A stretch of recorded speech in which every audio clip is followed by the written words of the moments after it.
Should I get 4 drives? Or what about 8? Should I use RAID Z1, RAID Z2? What about striped mirrors? These are all questions you might be asking yourself if you're trying to set up a NAS for your home or maybe even small business, and it can get a bit complicated. So in this video, I'm going to dive into a lot of the various things you need to know when deciding how many and what type of hard drives to purchase, as well as how to configure them. I'll cover how to get the capacity and level of resilience you're looking for, as well as what performance to expect. And I'm even going to run some real-world benchmarks, so let's get started.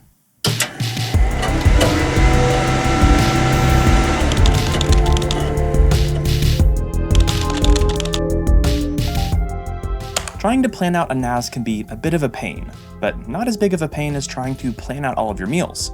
Fortunately, there's HelloFresh, the sponsor of today's video. Whether you're looking to save money, stress less, or eat healthier, HelloFresh is here to help.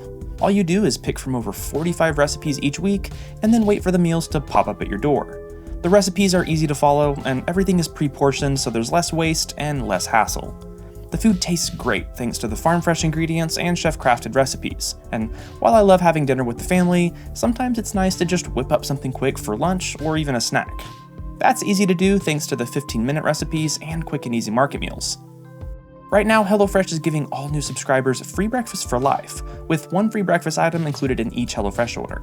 If you're interested, go to HelloFresh.com and use my code HardwareHavenFree to get free breakfast for life. That's one breakfast item per box while your subscription is active. Again, that's code HardwareHavenFree at HelloFresh.com for free breakfast for life. Now, before we delve too deeply into this, let me outline what this video will encompass. I'm going to be discussing smaller NAS deployments from 4 to 8 drives using ZFS, specifically with TrueNAS Core. Now, this should apply to any NAS running ZFS, like TrueNAS Scale, or even Unraid now that it supports ZFS. If you're not using ZFS, some of the topics will still be relevant, but not all of them. I'm going to cover the basics of pools and VDEVs in ZFS, and the advantages and disadvantages of RAID Z, mirrored, and striped VDEVs. We'll also look at the differences to expect when you transition from 4 to 6 to 8 drives in terms of performance, capacity, and resilience. Now, what I won't be covering are things like datasets and zvols, compression, caching, or what specific hardware to use. With all that out of the way, let's talk about some ZFS basics, starting with pools. Pools are sort of the base storage in ZFS. They're where you create datasets and volumes to share with other devices. Pools aren't comprised of drives though, they're comprised of virtual devices or VDEVs. The pool essentially sees each VDEV as a single drive, and then it stripes or shares the data across all VDEVs. VDEVs can be comprised of one or usually many drives, and can be set up as a stripe, mirror, or in something called RAID Z. But what do those things mean? Well, when a VDEV is striped, it just means that all of the data is distributed across all of the disks, so data that exists on one disk doesn't exist anywhere else. The benefits here are that no drive space is wasted for parity data, and you can get incredible performance, but you do lose all of your data if just one drive fails, so stripes are rarely used in data VDEVs. When a VDEV is mirrored, all of the data is identical across all of the drives. Mirrors are often comprised of just 2 drives, but can also have 3 or more. The big downside here is that your usable capacity is cut in half with a 2-way mirror, or even cut down to just a third with a 3-way mirror. RAID Z gets a bit more interesting, and I should note that while RAID Z in ZFS is similar to something like RAID 5 or RAID 6 with other systems, it isn't exactly the same, so take all of this with a little bit of a grain of salt. In RAID Z, or as I prefer for clarity's sake, RAID Z1, one drive's worth of capacity is used for parity data. This parity data doesn't exist on just one drive, but it's split across all of the drives. Because that parity data exists, if a single drive fails, the VDEV can be rebuilt without losing any data.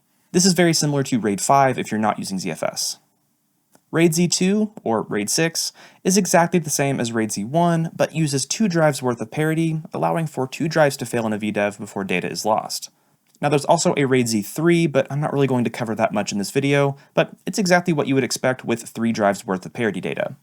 When deciding on the number of drives to use, the capacity of drives to use, and the configuration, there isn't really a wrong answer. The goal is just to find the best option for you and your target workload. When deciding the configuration, there are 3 things you can optimize for: capacity, resilience, and performance. And you can kind of imagine these as a triangle, where typically you can optimize for 2 of them. So you could build a pool with great performance and capacity at the cost of resilience, or you could build a very resilient NAS with lots of capacity at the cost of performance, or you could build a pool with great performance and resilience, but lose a lot of capacity. There's also a fourth factor, which is cost, so it's almost more like an upside-down pyramid, where you can always get more capacity, resilience, or performance as long as you just spend more money. So really, it's all just going to be a calculation for you based on your needs and your budget. I think this calculation will be a little bit easier to understand if we go ahead and take a look at a hypothetical NAS with 4 hard drives. In ZFS, there are realistically 4 ways we could configure a pool with 4 drives. We could stripe them with each drive set up as a single drive VDEV, but that's a terrible idea in most situations since you wouldn't have any redundancy. I'll go ahead and keep that in here for now though. You could also set it up either in RAID Z1 or RAID Z2. You could also set up 2 mirrored VDEVs. This is also commonly called striped mirrors. With these 4 configurations, let's start looking at the pros and cons of each, starting with capacity. Now just to keep the math simple, let's imagine that we used 1 TB hard drives. The striped VDEV would be able to use its entire 4 TB capacity, but that's because it has 0 redundancy and should pretty much never be used in a NAS. The RAID Z1 VDEV would be limited to 3 TB of usable capacity due to the 1 TB of parity data, but that still makes it the winner here. The RAID Z2 VDEV and the 2 mirrors would be limited to just 2 TB of usable space. Now quickly, I do want to mention one benefit of mirrors over RAID Z. In ZFS, there are 2 ways to expand a pool. One is by slowly replacing each drive in a VDEV with larger hard drives, and the other is to add more VDEVs. With mirrored VDEVs only needing 2 drives, it makes it a lot easier to just chuck in 2 new hard drives and have more data in your pool. Now, what about resilience? Well, the striped mirror is the obvious loser here as it has 0 redundancy. The RAID Z1 and RAID Z2 configurations can lose 1 and 2 drives respectively without losing any data, but the mirrored setup is a little trickier. Technically, it can lose 2 drives without losing data, so long as those drives aren't in the same VDEV.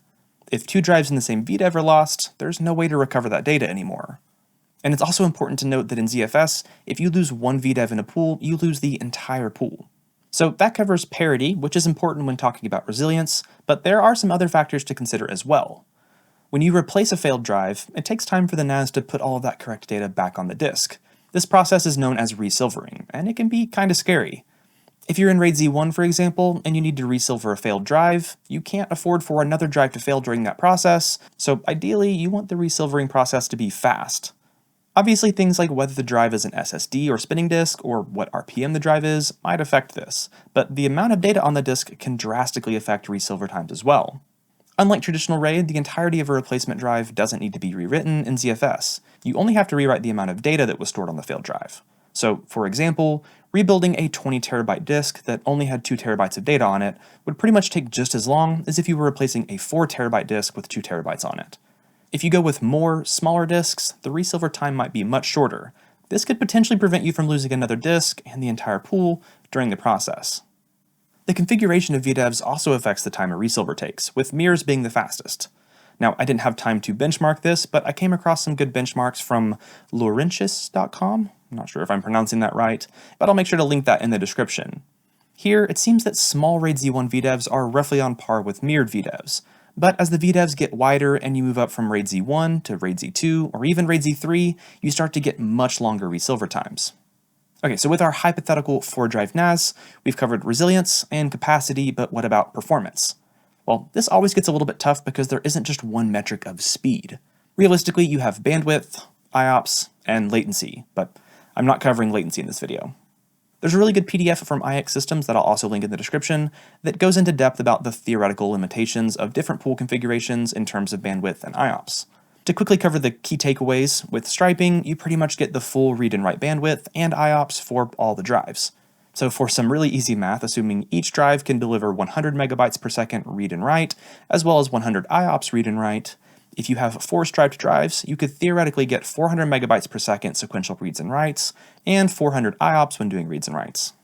When talking about mirrors, the same applies to reads, but with writes, you're limited by the number of VDEVs. So if we assume we have 2 VDEVs with 2-way mirrors, you could get 400 megabytes per second and 400 IOPS when reading, but only 200 megabytes per second and 200 IOPS when writing.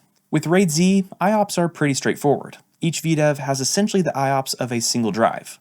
So with a RAID Z1 or RAID Z2 VDEV of our 4 hypothetical hard drives, you would only get 100 IOPS whether you're reading or writing. For streaming bandwidth though, You get the capabilities of all of the drives minus one drive's worth of bandwidth per parity level. So with RAID Z1, you would have a parity level of 1, which means you lose 100 megabytes per second, giving a total of 300 megabytes per second read or write. And same goes with RAID Z2, but you will lose 200 megabytes per second, so 200 megabytes per second read and write. Okay, so with all of that, we've covered capacity, resilience, and hypothetical performance of 4 drives. But what if we were to add 2 more? Well, here this opens up a lot more options. We would still be able to have a RAID Z1 VDEV, a RAID Z2 VDEV, and striped mirrors, although this time we could have 3 VDEVs instead of just 2. We could also set this up with 2 RAID Z1 VDEVs with 3 drives each. Assuming we're still using 1TB drives, a single RAID Z1 VDEV now provides us with 5 terabytes of usable space. With RAID Z2, we would have 4 terabytes of usable space, and if we were to use the 2 RAID Z1 VDEVs, we would also have 4 terabytes of usable space. Because two-way mirrors cut our usable capacity in half, we're left with just 3 terabytes. Now, as I mentioned earlier, there are other options that I'm not going to really cover. Like, for example, you could set this up as just one RAID Z3 VDEV, or you could set up 2 3-way mirrors. In my opinion, most of those don't really make a lot of sense except for some very specific applications, so I'm not going to cover those today. When looking at resilience, nothing really changed with RAID Z1 or RAID Z2. However, it's important to note that while we still have the same parity levels with RAID Z1 and RAID Z2, we don't have the same degree of resilience. As we add more drives to the VDEV, the odds that 2 or 3 drives fail goes up as well. So this is why you typically don't want to have what's called wide VDEVs. A lot of times, it's better to have multiple smaller VDEVs, like with the 2 RAID Z1 VDEVs. There, we can lose 2 drives as long as they aren't in the same VDEV. With the 3 two-way mirrors, we can now technically lose 3 drives, but once again, only if they aren't in the same VDEV. As we add more drives and configurations, theoretical performance gets more interesting. RAID Z1 and RAID Z2 IOPS would be the exact same, but we would now be looking at the streaming bandwidth of 500 megabytes per second or 400 megabytes per second respectively with our hypothetical hard drives. With the 2 RAID Z1 VDEVs, we would get double the IOPS, but only 400 megabytes per second streaming, as we still have 2 drives worth of parity. With the 3 two-way mirrors, we would only get the write performance of 3 drives, but with read IOPS and bandwidth, we would theoretically be able to get the performance of all 6. When moving up to 8 drives, I added one more configuration, 2 VDEVs in RAID Z2. This does cut usable capacity in half, but we can also lose 2 drives in each VDEV without losing any data. The most capacity-friendly single RAID Z1 VDEV currently provides us now with an impressive 7 terabytes of usable space. However, that does come with some drawbacks. If 2 drives were to fail, once again we would lose the entire pool, and with 8 drives, the probability of that happening is significantly higher. For performance, all of the calculations here are pretty much the same, giving us a lot of streaming bandwidth for the really wide RAID Z pools, but we get substantially higher IOPS when moving to 2 RAID Z VDEVs, and even more when moving to 4 two-way mirrors. I find it interesting to look at the theoretical performance, but I also wanted to take a stab at some real-world benchmarking. Now, fortunately, ixSystems sent over a TrueNAS Mini R for me to borrow, and with 12 hot swappable drive bays and 10 gigabit Ethernet, this made for a really great testing platform. All of my tests were run using TrueNAS Core with 10 terabyte Western Digital Red Plus drives. For each configuration of VDEVs we've covered so far, I ran 2 groups of benchmarks. First, I used FIO, or FIO, I'm not really sure, running on a Minis Forum MSO1 with Debian 12 installed. The MSO1 has dual 10 gigabit SFP Plus NICs, an Intel i9-13900H, and a U.2 NVMe SSD, which should all help to eliminate any bottlenecks. With FIO, I ran 4 tests in total. To simulate multiple users or applications reading and writing a lot of small files at once, I ran 1 random read and 1 random write test, with a block size of 64K, an I/O depth of 8, and with 8 threads running in parallel. Then, to simulate large sequential reads and writes, like what you might expect when streaming media or editing large video files, I ran 1 sequential read and 1 sequential write test, both with a block size of 256K, an I/O depth of 1, and with just a single thread. I also ran another very simple benchmark using something called DiskBench. I used this to test how long it would take to transfer files between the Mini R and my Windows 10 desktop. For this, I wrote a 20 gigabyte video file to the NAS 3 times, and then copied it back to my desktop 3 times, and measured how long each transfer took. I also did the exact same thing, but with a folder full of a bunch of random config files to hopefully simulate some random reads and writes. Now, if I just ran all of these tests as is, performance would probably look really similar across each configuration, at least in the read tests, thanks to ARC. In ZFS, ARC is a cache that can drastically increase read performance by storing commonly or recently accessed data in memory. With 32 gigs of RAM, I was going to have well over 20 gigabytes available for Arc, which would probably make a lot of these configurations perform very similarly. I could have tried testing with a massive dataset to overwhelm the Arc, but I didn't want to be running benchmarks for a week straight, so instead I ran each test with Arc enabled, and then reran each test again with Arc disabled. I'm pretty much only going to cover the tests with Arc disabled, and I'll show you why here in a bit. Now also, I don't do a lot of reviews and benchmarking, and I'm not a statistician, so take a lot of this with a grain of salt. We'll start off by looking at the FIO results for the 4-drive configurations with Arc caching disabled. For sequential reads and writes, I think it makes the most sense to look at bandwidth. Here, the striped pool takes the cake in terms of performance, but once again is fairly useless in terms of redundancy. The mirrored VDEVs performed really well here both in read and write performance when compared to the RAID Z pools. Now, Arc was disabled, but with ZFS, there's still write caching with transaction groups and stuff, and I think that is the reason that our write speeds are much higher. When moving to 6 drives, things change a little bit. The single RAID Z1 VDEV now outperforms the 3 two-way mirrors and the 2 RAID Z1 VDEVs in reads, but lost by a pretty decent margin in writes. With 8 drives, the 2 RAID Z1 VDEVs had the best read speeds, with the 4 two-way mirrors having the best write speeds. I'm not quite sure why the mirrors didn't perform better in terms of read performance in this specific test. When looking at these results with all of the configurations, it's pretty clear that both sequential reads and writes overall scale pretty well with the number of drives, although I would have expected a little bit more of a bump in performance moving from 6 to 8.